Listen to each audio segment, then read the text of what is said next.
Let us see the preparation of ethers from different compounds. Next heading which is ethers.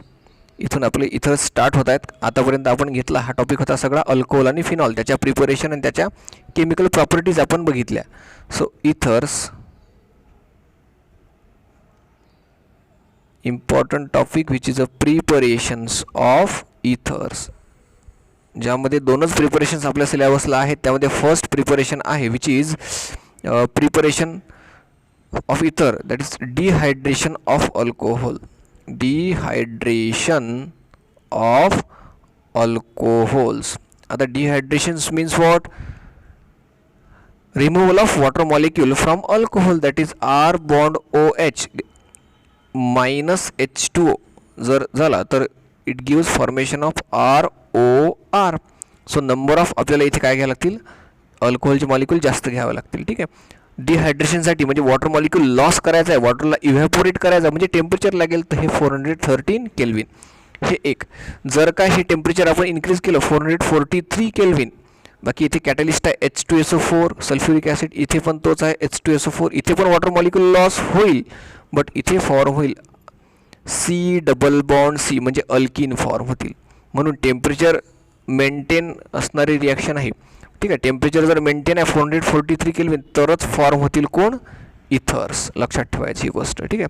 So for example आपण घेऊ आता next board preparations of ether, that is number 1 घेतला आपण dehydration of alcohols. आता बघा याचं matter काय होईल? when alcohols are treated with sulfuric acid म्हणजेच कोण? H2SO4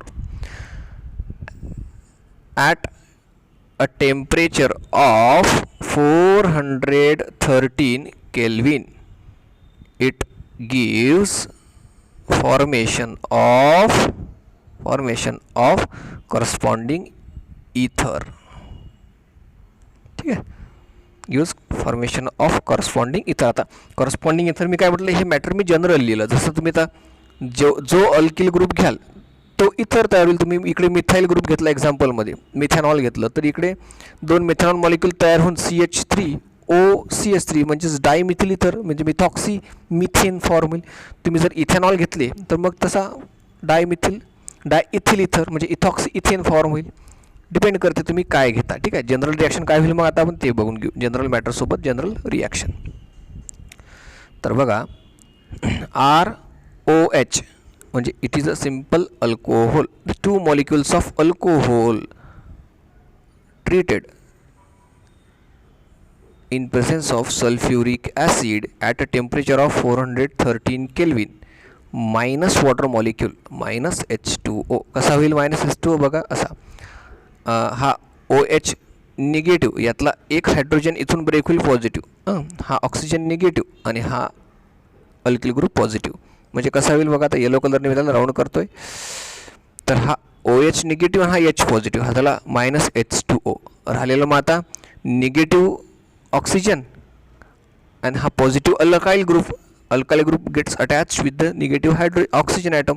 It forms ROR, that is our ether. ROR,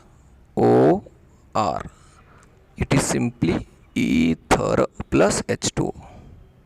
ही झाली जनरल रिॲक्शन. आता एक्झाम्पल्स आपल्याला जर घ्यायचे आहेत तर तुम्ही काय करू शकता, जस्ट मॅटरमध्ये चेंज करायचं. When methanol is treated with, आता एकच एक्झाम्पल घेतलं आपण, अल्कोहोल हे आपण जनरल घेतलं होतं, म्हणजे त्याचं अनेक वचन म्हणून आपण इथे R वापरला जनरलमध्ये, एवढं काही नसतं इथे. So when methanol is treated with sulfuric acid at a temperature of 413 Kelvin, it gives formation of methoxymethane. आता मिथेनॉल जर घेतला आपण तर मिथॉक्सीमिथेन.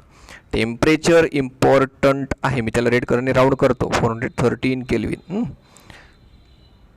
हे टेम्परेचर जर इन्क्रीज झालं तर तो अल्किन्स देतो, unsaturated hydrocarbon.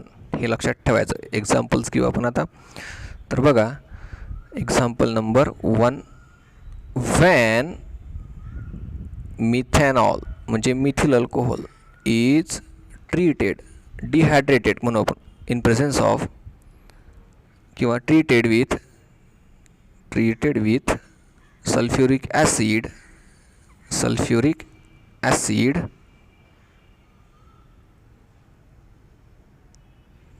at a temperature of 413 Kelvin on dehydration gives म्हणजे वॉटर मॉलिक्यूल लॉस होईल. On dehydration gives formation of methoxymethane किंवा डायमिथिल इथर असं लिहू शकता. डायमिथिल इथर हे जनरल कॉमन नेम झालं आणि मिथॉक्सीमिथेन हे IUPAC डायमिथिल इथर. सो रिॲक्शन बघूया आपण. बघा CH3OH 2 मॉलिक्युल्स लिहा, समोर 2 लिहा किंवा मग वेगळा मॉलिक्यूल लिहिला तर रिॲक्शन समजायला इझी होते. प्लसचं काही कामच नाही, वॉटर मॉलिक्यूल लॉस होतं, फक्त रिएजंट टाका तुम्ही ॲरोवरती. H2SO4 413 केल्विन काय होईल, हा OH आणि यातला एक ऑक्सिजन तुम्ही असा रिमूव्ह करा. मी बाकीचे चार्जेस तुम्हाला याच्यावरती रेड कलरने दाखवतो. पॉझिटिव्ह इथे ऑक्सिजन निगेटिव्ह आणि हा पॉझिटिव्ह मिथाइल ग्रुप जो याला परत आता पुढे अटॅक करेल इथे. तर काय झाला फॉर्म CH3OCH3. ठीक आहे, हा झाला डायमिथिल इथर किंवा मिथॉक्सीमिथेन. ठीक आहे, मिथॉक्सीमिथेन किंवा क्वेश्चनमध्ये जे नाव वापरलेलं आपण तेच लिहू शकता रिॲक्शनमध्ये पण. Plus H2O water molecule loss. So it is a dehydration of alcohol. म्हणजे अल्कोहोलने लॉस केला काय, वॉटर मॉलिक्यूल, आणि तयार केला कोण, इथर, कॉरस्पॉन्डिंग इथर. एक एक्झाम्पल आपण परत घेऊ. Example number 2. इथे तुम्ही अल्कोहोल चेंज करा, CH3 CH2OH. आता मी इथेनॉल घेतला, CH3 CH2OH. So it is ethyl alcohol और इथेनॉल. तेच सगळे काल H2SO4 413 kelvin, loss of water molecule like this gives formation of CH3 CH2O. मी इथे शॉर्टकट लिहितो, दुसरा इथिल ग्रुप C2H5, काही प्रॉब्लेम नाही. हा झाला डायइथिल इथर म्हणजेच किंवा इथॉक्सी इथेन असे लिहिला चालते. Ethoxy ethane plus H2O. Matter काय होईल मग आता याचं, व्हॅन तेच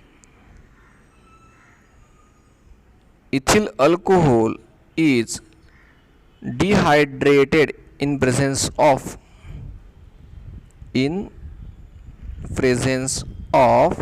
sulfuric acid at a temperature of 413 Kelvin gives formation to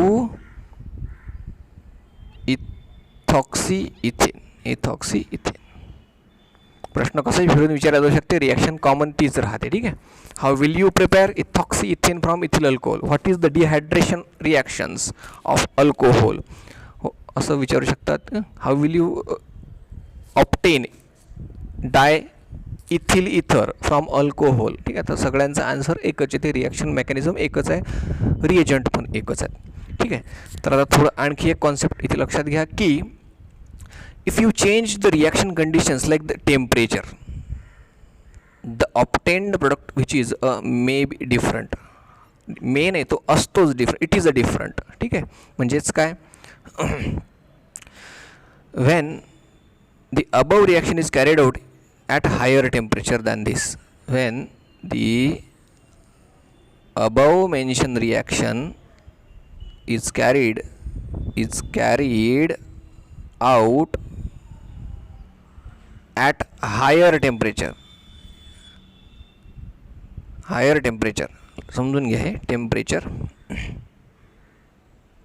it gives formation of unsaturated hydrocarbon alkenes म्हणजेच कार्बन दाखवू आपण R bond CH2 bond CH2 तर इथे फॉर्म होतात अल्किन्स. तर विल्यमसन सिंथेसिस म्हणजेच काय, अल्कॉक्साईड सोडियम अल्कॉक्साईडची रिॲक्शन अल्कोहोलसोबत अल्किल हलाईडसोबत मग इथर फॉर्म होतात बघा ती. Next preparation second Williamson synthesis. Williamson synthesis काय आहे, सिंपल अल्किल हलाइड्स म्हणजे R bond X treated with sodium alkoxide general alkoxide म्हणजेच काय, the compound which contain sodium metal with oxygen and with alkyl group. Positive sodium metal, negative halogen atom. It gives the reaction like this. The salt is removed and gives formation of हा R इथे attach होऊन जाईल म्हणजे ROR. If it is a R dash it becomes R dash plus NaX salt हा इथून बाहेर पडतो. हा होता अल्किल हलाइड्स, हा होता सोडियम अल्कॉक्साईड. ठीक आहे. याचं एक्झाम्पल घेतलं तर काय होईल, this is a Williamson synthesis. When any type of alcohol like methanol CH3OH gets treated with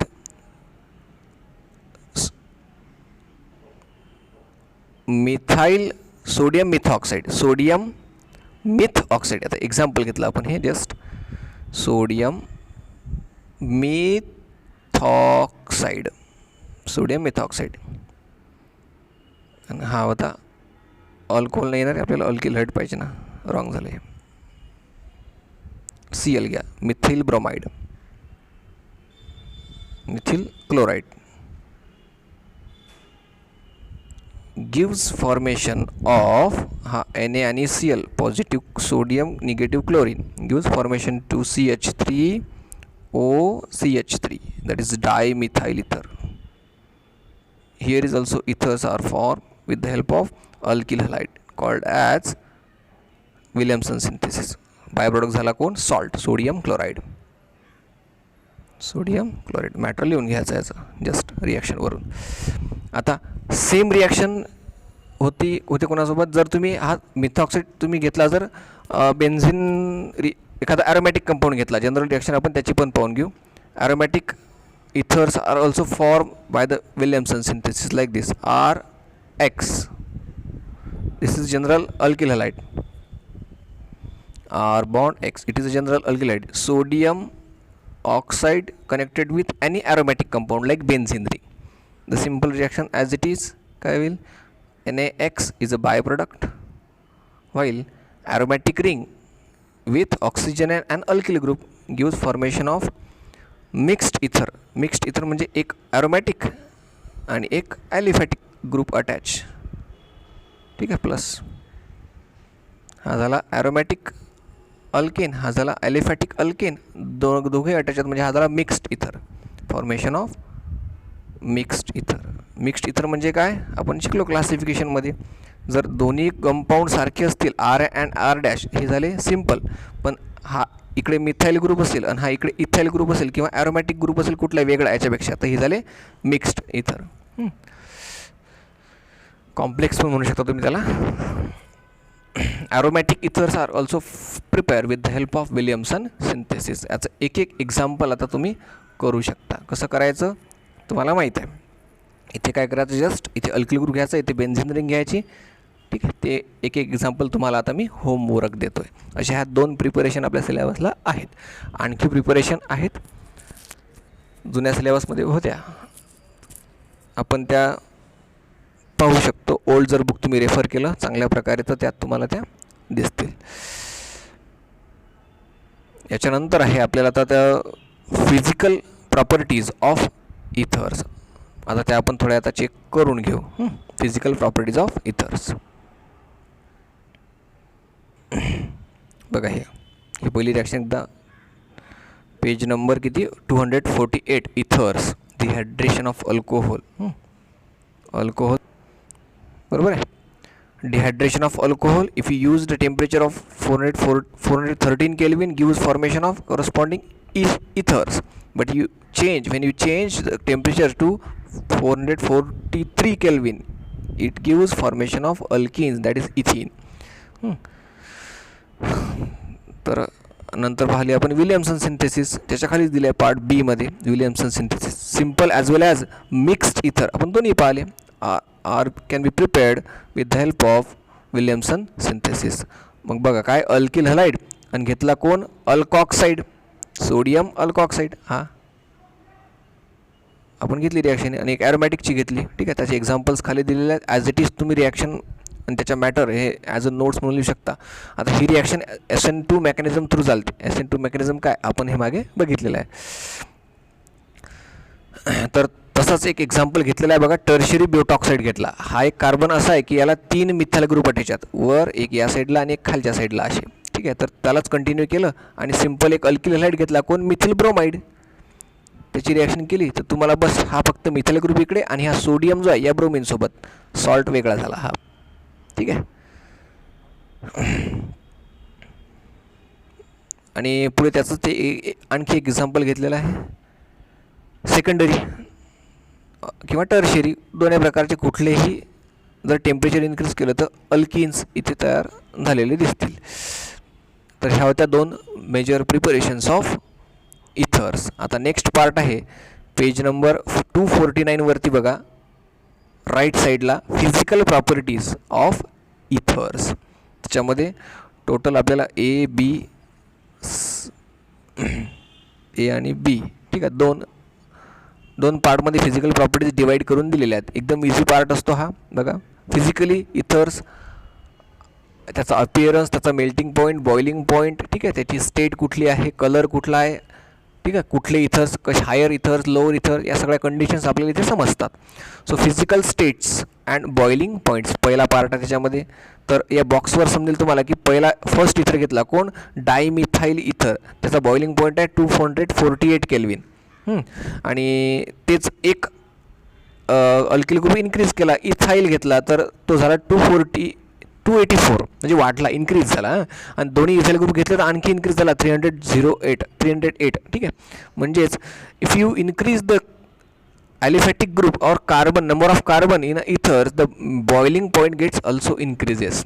ठीक आहे, म्हणजेच काय इथे वाचून घ्यायचं सगळे, dimethyl ethers and ethyl methyl ethers are gases. Lower म्हटले तर 2 काय हे गॅसेस आहेत. Other ethers are colourless liquids with the pleasant order. Important physical property आहे, म्हणजे lower ethers are gases, higher ethers are liquids असं म्हटलं तरी चालेल इन जनरल. हे lower ethers are highly volatile, म्हणजेच काय ते इझिली काय होतात, इव्हॅपोरेट होतील नॉर्मल टेम्परेचरला, volatile. And highly inflammable substances, बघा इनफ्लेमेबल आहेत. Boiling points of ethers show a gradual increase with the increase in the molecular mass. बघा हे आताच पाहिलं आपण, जसं जसं मॉलिक्युलर मास वाढेल तसं तसं काय होईल, त्याचा बॉइलिंग पॉईंट इन्क्रीज होईल. हा झाला part A regarding the boiling points. Second, polarity and the solubility. Regarding the solubility कशामध्ये, वॉटरमध्ये असेल किंवा मग अदर ऑर्गॅनिक सॉल्वंटमध्ये असेल. बघा since CO bond C, that is bond angle is 110, that is 110 degree and not 180 degree. बघा असं वाटतं आपल्याला हा बॉन्ड सरळ आहे की ऑक्सिजनच्या राईट साईडला एक बॉन्ड, लेफ्ट साईडला एक बॉन्ड असं वाटतं. मग हा बॉन्ड अँगल किती असेल, हा 180, पण तो 180 बॉन्ड अँगल नाही, इट इज अ 110 डिग्री. का, the bond dipole moments of the 2 C double bond O bond do not cancel each other, therefore ethers possess a small net dipole moment. For example, the dipole moment of diethyl ether is 1.18 diopter. तर आता इथे का, तर oxygen carries 2 loan pairs, तर इथून काय होते, bond pair repulsion हे कमी असतं कोणापेक्षा, लोन पेअर बॉन्ड पेअरपेक्षा. आणि लोन पेअरपेक्षा लोन पेअरनं दोन्ही बॉन्ड काय केले, आरचे लेफ्ट साईडला किंवा कोणी एका साईडला पुल केले. ठीक आहे, पुश केले, त्यानंतर काय झालं की एक साईडची बॉन्ड अँगल जी आहे ती कमी झाली, एक साईडची जास्त झाली 360 पैकी. So it is not a 180 due to the dipole moment, net dipole moment. So weak polarity of ethers does not affect their boiling points, which are about the same as those of the alkanes having comparable molecular mass. तर त्याचे molecular mass आणि त्याचे comparative boiling points अल्केनसोबत, इथरसोबत आणि अल्कोहोलसोबत. तर दिलेल्याच आपल्याला molecular mass कोणाचं, N heptane हा कोण आहे, अल्केन आहे. एन मिथिल पेंटिल इथर हा इथर आहे आणि हा कोण आहे, अल्कोहोल. तर तोच अल्कोहोल, तोच अल्केन, तोच इथर आणि तोच अल्कोहोल. तर कंपॅरिझनमध्ये बघा यांचे जवळपास काय येतात, सेम येतात. याचे थोडे जास्त आहेत कोणाचे, अल्केनचे बॉइलिंग पॉईंट्स. ठीक आहे. तर तुम्ही फक्त जस्ट हा एक पॅराग्राफ वरचा आणि हा एक पॅराग्राफ डायपोल मोमेंटचा, बस 2 प्रॉपर्टी जरी लिहिल्या तरी सफिशियंट आहेत. मॅक्झिमम टाईमला तुम्हाला 2च विचारल्या जातात. Write down any 2 physical properties of ethers. हा सब क्वेश्चन येतो बऱ्याच क्वेश्चनमध्ये. तर नेक्स्ट पार्ट जो आहे तो परत आपला इन्क्रीज होतो, तो म्हणजेच केमिकल प्रॉपर्टीज ऑफ इथर्स. तर हा आपण आता थोडा नंतर बघू.